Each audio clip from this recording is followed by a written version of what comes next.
Ang bilis ng panahon, no? Hindi na ikaw yung dating bata na lumalantak ng iyak sa tuwing nadadapa.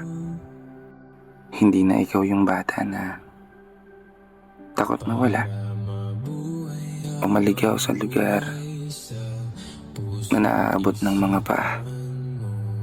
Isang bata na punong-puno ng kaligayahan na malaya mong matatanaw sa mga mata.